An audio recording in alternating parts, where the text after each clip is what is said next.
you. Well, thanks for coming on. Where I thought of this talk is it's often difficult starting up application security kind of program, especially now with a lot of budget constraints.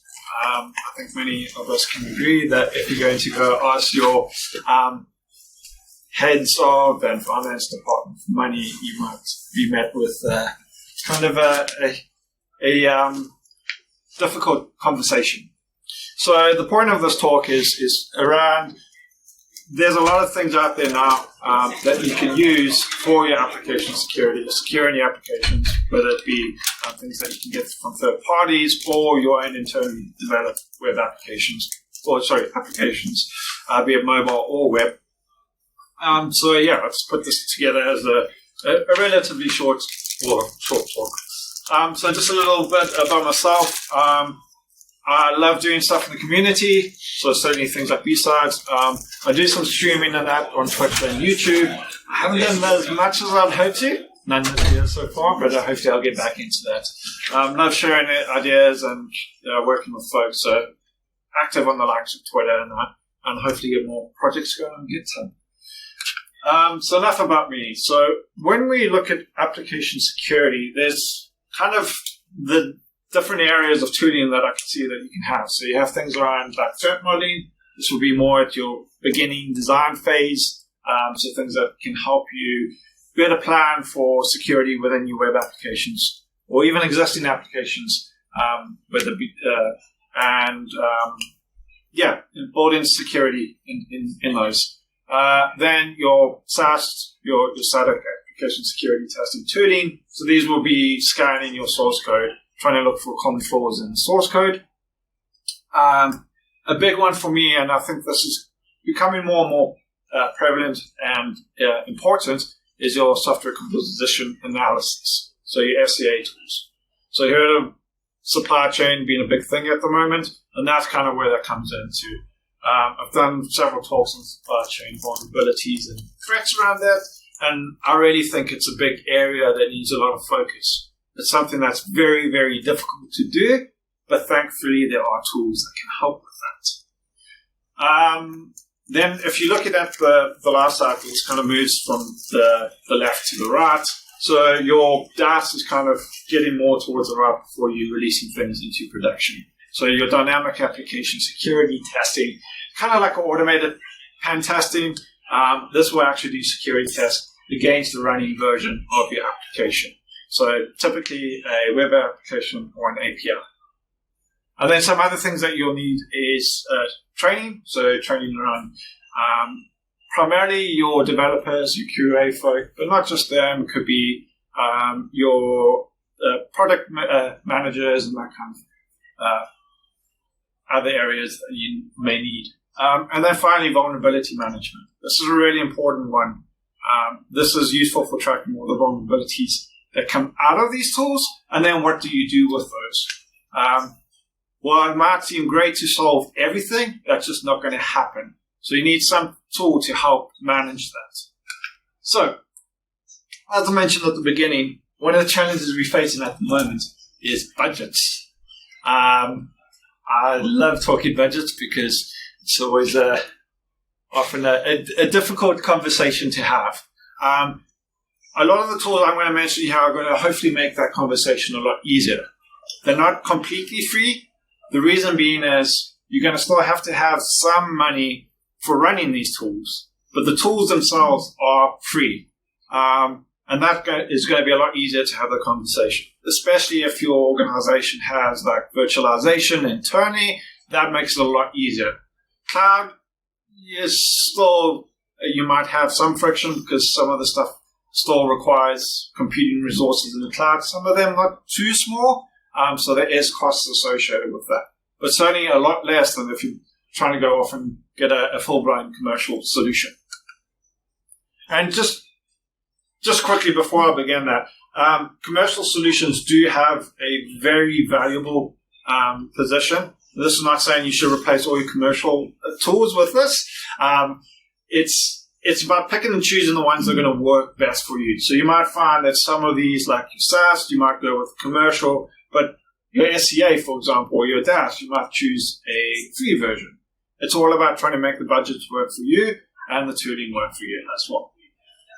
So, threat modeling. This happens at the beginning, the design phase. So this is where you want to try and identify all your vulnerabilities or your threat actors, where the weaknesses could be in your application, that kind of thing. So that's great. One of the things you need to do is diagram and document this, because this is where you're going to develop things from. So there are tools out there. So Threat Dragon, really good one. So this allows you to diagram your threat models using the threat modeling diagram type schematics, I think. But basically, there's different sort of specific diagrams types for each of the threats, systems, boundaries, and that type of thing. The cheat sheets are also a really good resource. You give a lot of information in there for your threat modeling as well. Microsoft also has a tool freely available that you can download that allows you to diagram, and that also have really useful information on their site. An interesting take is a tool called Threagile. It's a play on with threats and agile, so hence the name Threagile. It actually doesn't really take diagramming, but it does a more programmatic configuration type view. It is a really interesting way. This is something that probably gets your developers more interested in, because it's more like developing rather than trying to do a bunch of diagrams and documentation. It's kind of like a wizard-based, so it is a pretty unique and interesting approach. I quite like it. The only downside to it is it looks pretty stale at the moment, so in terms of development. But it is certainly worth having a look at. So the next, if you're moving along the life cycle, is your SAST, so you're scanning source code. This is important because you want to make sure that any code that is developed before it's moving along the life cycle is free from common flaws and defects. So there's a bunch of things out there. One of them is find sec bugs. This is now an OS project. And this is for scanning vulnerabilities in Java code. You've got things like Bandit for scanning Python code.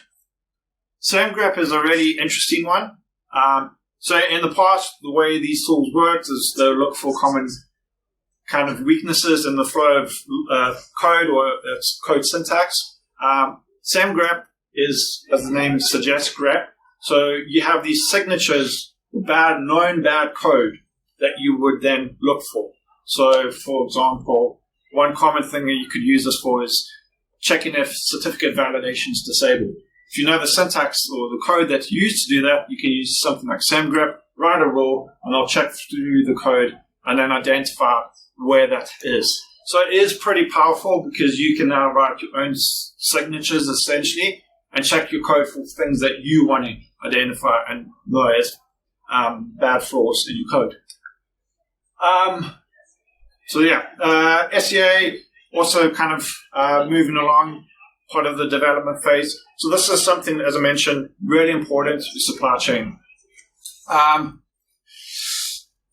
Supply chain stuff is a bit of a disaster at the moment, in my opinion, because it's just a mess. I've pulled my hair out numerous times trying to figure out vulnerabilities, details of vulnerabilities. Unfortunately, it is where it is, but it is getting better, and tools like this really help. So things like dependency track. This is really important because I see a lot of people go, oh, you need SBOMs and that. Yes, so SBOMs are software bill of materials. They basically tell all the components that make up a specific piece of software. Great. But you can't have them individually all over the place. So if example, I found Log4j, for example. Everyone went, oh, where are we using Log4j? What pieces of code are using Log4j? No one knew. You could have had SBOM, but you'd still have to go through 10, 20, 50. Whereas a tool, something like dependency track, correlates that all into one tool. So what that means, you can go check this tool and then put in the Log4j specific version. All right, these projects are using it. Off you go and you can fix them. It also ties in with the vulnerability databases such as NVD, GitHub. So you can get information in the tool relating to the actual packages that you are using. And that uses something called CycloneDX, which is basically a format for generating SBOMs. There's another tool, this is more for container-based scanning, called Grab. There is some other tool called Grab Trivy, but Grab is a lot better because it pulls in from different vulnerability databases. And this is really important because you've got other databases such as GitHub that can add a lot of contextual information rather than just relying on something like NVD. So it's really helpful when you're trying to determine a specific package and the vulnerability with that, and trying to see what it actually means. And so again, moving on. So the DAST is, as mentioned, your kind of automated pen testing scanning. So there are several out there. There's Necto. This is kind of a command line tool, so that'd be great for just quick and easy scans. Zap is a pretty good tool. You can set it as a DAST, but it's also what's called a man-in-the-middle proxy. So you can use it to intercept requests and responses, and is used as a pen testing tool, but it does have the scanning capability. You can build it into your build pipelines as well. And then lastly, at the bottom there, this is quite new. It's Portswigger Dastardly. It's a very lightweight Docker container, again, intended to do very lightweight scans. It's from the Focumec web suite. And this, again, does a very lightweight scan on your web application. So it's a very good way to find kind of low-hanging fruit, so to speak. Training. This is an important one. It's all very well saying you have all these tools, but in my opinion, training and awareness is probably one of the most powerful tools out there.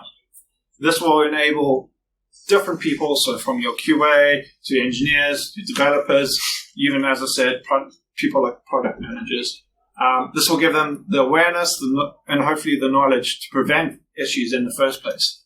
So there's some really great things out there. I've already mentioned cheat sheets. There's not just threat modeling, but it covers things from cross-site scripting to SSL, all of that. There's a whole wealth of information there.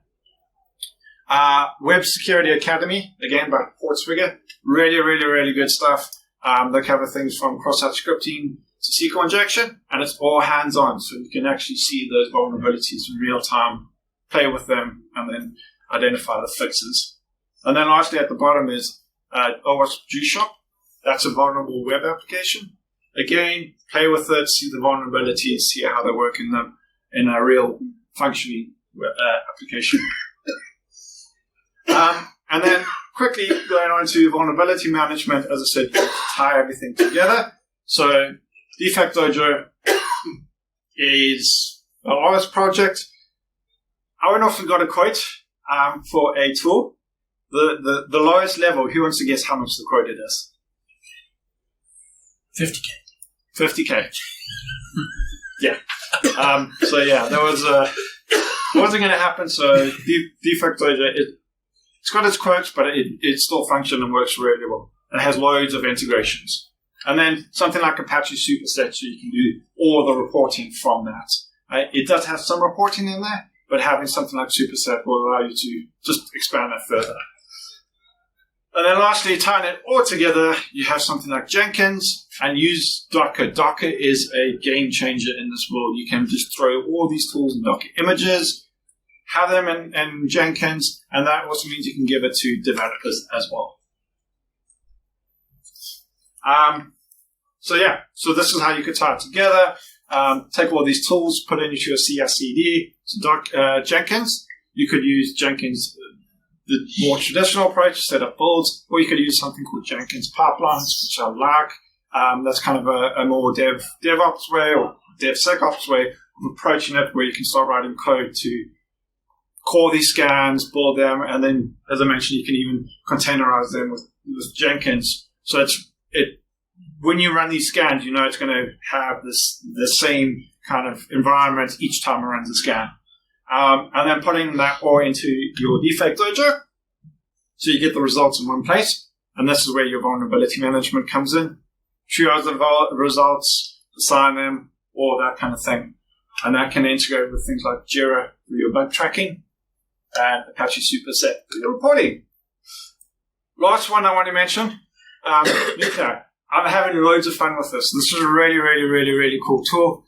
Again, signature type based. I've actually found several things using this tool that haven't been found with commercial tools. So it is pretty interesting how some of these open source free things find things that others. And this comes to my next point is don't just rely on one tool. If you can, it's also useful, not all the time, but it is useful having a kind of overlap of tools, because this tool will find some things, another tool may find some things. So, yeah.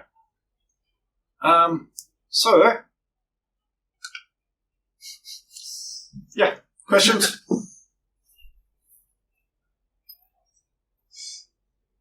Cool. Right. Thanks very much.